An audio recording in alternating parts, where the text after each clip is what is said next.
बिस्मिल्लाहिर्रहमानिर्रहीम। अस्सलाम वालेकुम डियर स्टूडेंट्स। चैप्टर 1 हमारा कंटिन्यू है फंक्शन एंड लिमिट्स एक्सरसाइज। और फंक्शन के बारे में हमने पढ़ा था कि फंक्शन क्या होता है, उसकी डोमेन और रेंज क्या होती है। उम्मीद है आप लोगों को क्लियर हो गया होगा। आज हम नेक्स्ट कंटिन्यू कर रहे हैं graphical representation of a function. Algebraic function जो होते हैं, अलजब्रिक फंक्शन होते हैं उन पे जिनके ऊपर वेरिएबल होते हैं, इनके एक्स स्क्वायर वाले एक्स प्लस वेरिएबल, इनके अलजब्राइक फंक्शन जो होते हैं उनकी ग्राफिकल रिप्रेजेंटेशन हम कैसे करते हैं। If F is real valued function, अगर हमारा फंक्शन एफ क्या है, रियल वैल्यू के फंक्शन का मतलब है कि उसकी डोमेन और रेंज क्या होगी, रियल नंबर होगी।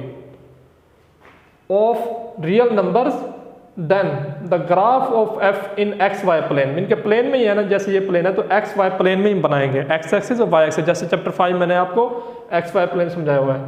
Is defined to be the graph of the equation y is equal to f of x, mean के जो हम डोमेन फंक्शन में वैल्यू देंगे वो हमारी इनपुट होगी, और जो फंक्शन पे पुट होने के बाद जो हमें मिलेगी वो क्या होगी, आउटपुट या रेंज। और जो इनपुट होते हैं उसे क्या कहते हैं, डोमेन। तो ऑर्डर पेयर की फॉर्म में होंगे। द ग्राफ प्रोवाइड्स, तो हमें हमारा ग्राफ बनाने का मकसद क्या है, तो ग्राफ हमें मुहैया करता है a visual technique for determining whether the set of points represents a function not a function या नॉट फंक्शन। मीन के कहने का मकसद यह है कि अगर हमारे पास ग्राफ जो है उसको हम विजुअली देख सकते हैं कि ये फंक्शन को रिप्रेजेंट कर रहा है या नहीं कर रहा है। उसके लिए क्या है, एक टेस्ट है, उसे क्या कहते हैं, vertical line test. If a vertical line intersect a graph in more than one point, अगर हमारी वर्टिकल लाइन एक से ज्यादा पॉइंट पे इंटरसेक्ट करे जो कि पैरेलल टू वाई एक्सिस होगी, वर्टिकल लगाएंगे इस वजह से पैरेलल टू वाई एक्सिस होगी ना जी, वाई एक्सिस आपके पास more than one point, that is not a function, तो फिर हमें पता चलेगा ये फंक्शन नहीं है। अगर वो एक लाइन पे इंटरसेक्ट कर रही है तो फिर क्या होगा, फंक्शन। अगर एक लाइन से ज्यादा, ये नहीं लाजमी नहीं है कि 2 लाइन 3 लाइन पे भी कर सकती है, तो फिर फंक्शन रिप्रेजेंट्स नहीं होगा। ये मैंने डिफरेंट ग्राफ बनाए हैं इसी टेस्ट को चेक करने के लिए। तो ये देखते हैं हमारे पास ये पैराबोला है, तो इसका हमने वर्टिकल लाइन, ये क्या आपके पास वर्टिकल लाइन है, तो ये कितने पॉइंट पे इंटरसेक्ट कर रही है, एक ही पॉइंट पे कर रही है, इस वजह से ये क्या करे, डिफाइंड अ फंक्शन। तो ये ग्राफ हमें क्या डिफाइन करता है, फंक्शन को। सिमिलरली ये एक है कारो पाथ में है, तो इसकी भी हमने वर्टिकल लाइन लगाई, तो ये भी क्या है, रिप्रेजेंट्स अ फंक्शन। लेकिन जब हमने इधर वर्टिकल लाइन टेस्ट पास किया, आपके पास इक्वेशन है सर्कल की, आपको पता है क्या होती है, x square plus y square equal to 1 with centre 0 and radius r। Mean के ये किसकी इक्वेशन है, x square plus y square equal to 1, जिसके सेंटर क्या है 0 0 और रेडियस क्या है 1 है। तो ये हमारे पास क्या है, फंक्शन को डिफाइंड नहीं करता। क्यों, क्योंकि इसने 2 पॉइंट पे इंटरसेक्ट किया, एक ये पॉइंट है एक ये है, इस वजह से। तो वर्टिकल लाइन लगाई हमने, तो ये हमारे पास फंक्शन को रिप्रेजेंट नहीं करता। अच्छा, हम एक और इधर टेक्निक लगाते हैं कि फंक्शन को, तो हमारे पास ये वाई स्क्वायर इक्वल टू क्या आ जाएगा, प्लस एक्स स्क्वायर है, राइट साइड पे क्या हो जाएगा माइनस, दोनों तरफ अंडर रूट लें तो ये इससे cancel, y is equal to क्या आ गया, plus minus 1 minus x square. तो एक क्या आ जाएगा, प्लस में लिखेंगे y is equal to 1 minus x square under root, whole का अंडर रूट आएगा। दूसरा क्या आएगा, y is equal to minus 1 minus x square under root. तो जब हम इसका ग्राफ बनाएंगे तो इसका ग्राफ किस किस्म का आएगा, मैं इधर बना देता हूं आपको कि ये हमारे पास एक्स वाई प्लेन है, तो इसका ग्राफ जो प्लस में है, इसका ग्राफ क्या आएगा, इस किस्म का आएगा, upper half plane, upper half plane. Similar जब माइनस का बनाएंगे तो फिर कौन सा आएगा, ये एक्स वाई प्लेन है, ये क्या बनेगा, लोअर हाफ प्लेन। अब वर्टिकल लाइन टेस्ट लगाएं, तो ये हमने लगाया, तो ये हमारे पास एक ही पॉइंट पे इंटरसेक्ट करे, इस वजह से ये क्या है, फंक्शन है। और अगर हमने इधर लगाए वर्टिकल लाइन टेस्ट, तो इधर भी एक पॉइंट पे इंटरसेक्ट करे, इस वजह से ये भी क्या है, फंक्शन है। लेकिन जब हमारा 2 पॉइंट पे इंटरसेक्ट करे वो फंक्शन नहीं होता।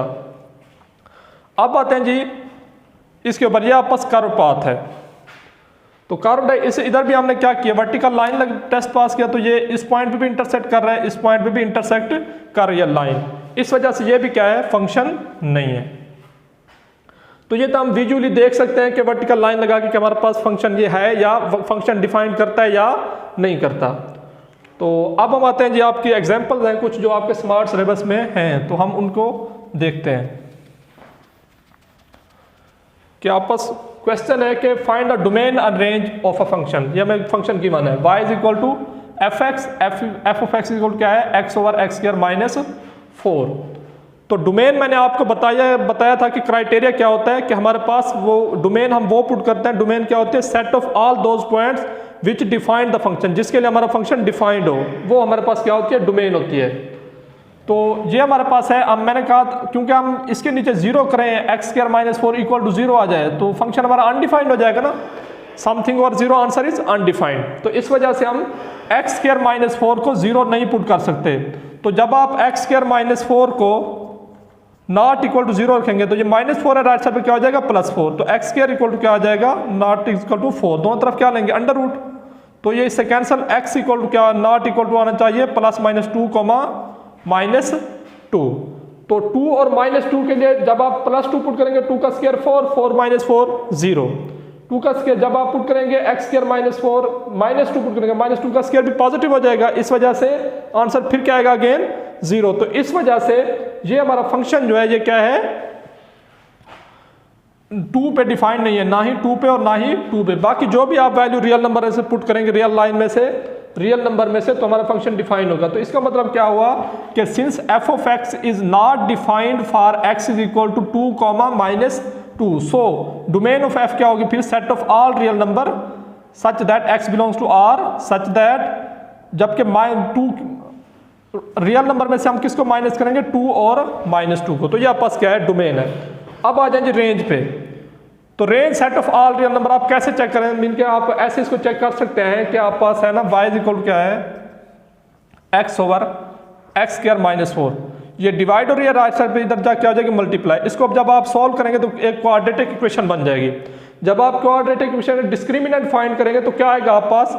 पॉजिटिव आंसर आएगा। जब पॉजिटिव आएगा तो इसका मतलब क्या है कि इसकी रेंज क्या है? Set of all positive real number है। मीनिंग कॉम्प्लेक्स नहीं आ रही। चेक भी कर सकते हैं आप, जो भी वैल्यू पुट करेंगे हमें कोई ना कोई आंसर मिलेगा।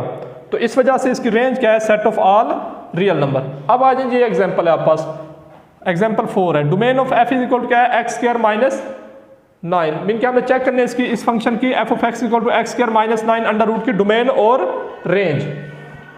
तो एक्स स्क्वायर -9 क्या होना चाहिए? ग्रेटर देन और इक्वल टू 0 होना चाहिए। क्यों होना चाहिए? क्योंकि अब जब हम इसको माइनस पुट करेंगे, मीन के 0 से छोटा ये आंसर आएगा तो अंडर रूट में माइनस आएगा। इस वजह से आंसर क्या आएगा? Complex number. कॉम्प्लेक्स नंबर हम पुट नहीं कर सकते, जिसके लिए डोमेन, जिसके लिए हमें रेंज क्या मिले? Complex number. इस वजह से एक्स स्क्वायर -9 क्या होना चाहिए? Should be greater than 0।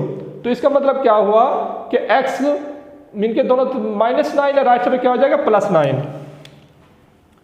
X square -9 greater than equal to 0 है, x square greater than equal क्या हो जाएगा? 9 माइनस है, राइट साइड पे प्लस। अब आप क्या करें? दोनों तरफ अंडर रूट लेंगे तो क्या आ जाएगा? x इज ग्रेटर देन और इक्वल टू +-3। तो इसका मतलब क्या हुआ कि x ग्रेटर देन है 3 से, ग्रेटर देन इक्वल टू 3 है, और x greater than equal to -3 है। तो हमने क्या पुट कर सकते हैं? -3 और 3 से, इनके दरमियान वैल्यू नहीं पुट कर सकते, बाकी सारे हम पुट कर सकते हैं। रियल नंबर पे लाइन पे आ जाएं जी। तो ये आप पास क्या है? O है, इसमें ओरिजिन है 0 है, 0 से राइट साइड पे प्लस हो जाएंगे, 0 से माइनस पे माइनस होंगे। फॉर एग्जाम्पल इस पॉइंट पे -3 है, इस पॉइंट पे क्या है? +3 है। तो ये हमें ये वाली वैल्यूज हम इसकी डोमेन में पुट नहीं कर सकते। बाकी ये भी पुट कर सकते हैं और ये भी पुट कर सकते हैं। क्यों? क्योंकि अगर हमने 0 पुट करें, फॉर एग्जाम्पल इसकी जगह x की जगह 0 पुट करें, 0 - 3, 0 -9, -3 का अंडर रूट आ जाएगा। जब माइनस अंडर रूट में है तो क्या आंसर आता है? इमेजिन नंबर होता है। इमेजिन क्या होता है? कॉम्प्लेक्स। तो इस वजह से रेंज हमारी कॉम्प्लेक्स नहीं होनी चाहिए। तो इस वजह से हम नहीं पुट कर सकते, -3 और 3 के दरमियान वाली वैल्यूज नहीं पुट कर सकते, इसके अलावा सारे पुट करेंगे। तो इसका मतलब क्या हुआ कि डोमेन इसकी क्या बनेगी? तो फिर इसकी डोमेन क्या बनेगी? Set of all real number, mean के -3 से -∞ से लेकर -3 तक, -3 शामिल है क्योंकि 0 आता है, आंसर हमें मिलता है। तो ये यूनियन 3 से लेकर +∞ तक। तो ये इसकी क्या बनेगी? डोमेन। और रेंज क्या आएगी? -3 और +3 पुट करें तो 0 मिलता है, तो इसकी रेंज क्या आएगी? Set of all positive real number, या इसको हम क्या लिख सकते हैं? 0 से लेकर ∞ तक। तो ये आपके एग्जाम्पल हो गई। अब हम आते हैं कि फंक्शन की टाइप्स क्या होती हैं, टाइप्स ऑफ अ फंक्शन। तो टाइप्स ऑफ फंक्शन क्या है हमारे पास? Algebraic function. पहले क्या आता है? Algebraic function which are defined. Algebraic function are those function which are defined by algebraic expression. Mean के अलजेब्रिक एक्सप्रेशन के मीन के x square plus x something ऐसे है, x square plus x minus 1 plus x y, mean के algebraic values आए तो उसको क्या कहते हैं? Algebraic function. उसकी टाइप्स क्या है? Polynomial function. पोलिनोमियल फंक्शन क्या होता है? An function of the form p of x equal to a n x raise power n plus a n minus 1 x raise power n minus 1 plus up to so on a naught तक। Mean के हमारे पास ये क्या है? Degree पहले n थी, फिर n minus 1 आ जाएगी, फिर n minus up to n naught तक है। तो ये जो a n है इसे कहते हैं लीडिंग कोफिशिएंट। ये नॉट इक्वल टू 0 होना चाहिए। अगर ये 0 हो गया तो हमें डिग्री पता नहीं चलेगी, तो इस वजह से। और ये जो a n comma a n minus 1 up to so on a naught, ये क्या है हमारे पास? सारे रियल नंबर हैं, कोफिशिएंट कहते हैं इनको। और ये जो है एन एन माइनस 1 ये क्या होती हैं? पावर्स होती हैं। नॉट मीन के एक्स पावर एन पे क्या हो जाएगी? 0 हो जाएगी। एक्स पावर 0 क्या होती है? 1 1 मल्टीप्लाई ए नॉट 1। तो इस वजह से ये क्या है हमारे पास? पावर्स कहते हैं या एक्सपोनेंट्स। लीनियर फंक्शन क्या होता है? A function of the form a x plus b, mean के जिसकी डिग्री क्या हो? 1 हो। लीनियर मतलब 1। तो ये हमारे पास क्या होता है? Linear function. और ए इज नॉट इक्वल टू 0। और इन सब की डोमेन और रेंज क्या होते हैं? Set of all real number होते हैं। आइडेंटिटी फंक्शन क्या होता है? I of X is equal to X, mean के हम जो डोमेन दे रेंज भी वही मिले तो वो क्या कहलाते हैं? फॉर एग्जाम्पल एक्स जगह मैं 1 पुट करता हूँ तो आई ऑफ 1 इक्वल टू क्या आएगा? 1 नहीं आएगा। एक्स जगह 1 पुट करेंगे तो क्या आ जाएगा? 1। 2 पुट करें तो 2, जो डोमेन दे वही। तो इस वजह से क्या कहते हैं? इसे आइडेंटिटी फंक्शन कहते हैं। कांस्टेंट फंक्शन क्या होता है? कांस्टेंट फंक्शन ये होता है कि जो भी डोमेन दे हमें रेंज क्या मिले? सेम मिले। फॉर एग्जाम्पल हमारे पास सी ऑफ एक्स इक्वल क्या है? 5 है। तो x जगह रिप्लेस करते जाए, x जगह फॉर एग्जाम्पल मैं 4 रिप्लेस करता हूँ तो आंसर क्या आएगा? 5 आएगा। क्यों? क्योंकि इसमें x है ही नहीं, तो इस वजह से सिंपली 5 आएगा। जो भी डोमेन, तो इसकी डोमेन क्या होगी? जो भी पुट कर सकते हैं, तो इसकी डोमेन क्या होगी? Set of all real number. उसकी रेंज क्या होगी? सिंपली 5। नेक्स्ट है रैशनल फंक्शन। रैशनल फंक्शन क्या होता है? Are those function which are express by quotient form p of x divided by q of x। And जो इसे क्या कहते हैं? न्यूमिनेटर, इसे क्या कहते हैं? Denominator. Denominator not equal to 0 होना चाहिए। फॉर एग्जाम्पल हमारा फंक्शन है कि x square plus 1 plus x minus 1 divided by x plus 1। तो ये आपस क्या है? Rational function. लेकिन x plus 1 not equal to 0 होना चाहिए। तो मतलब x की वैल्यू -1 के इक्वल नहीं होना चाहिए, क्योंकि -1 प्लस 1 क्या हो जाएगा? 0। तो इस वजह से अनडिफाइंड आ जाए। तो ये आपस टाइप्स ऑफ फंक्शन है। नेक्स्ट साइन एक्स, ये आप साइन की, कॉस की, टेन की, ट्रिग्नोमेट्रिक फंक्शन की आप डोमेन और रेंज चैप्टर 11 में फर्स्ट ईयर में पढ़ के आए हैं, तो इस वजह से आपने खुद से वो पढ़नी है। तो तब तक के लिए ये आपका लेक्चर। Thank you. अल्लाह हाफिज़।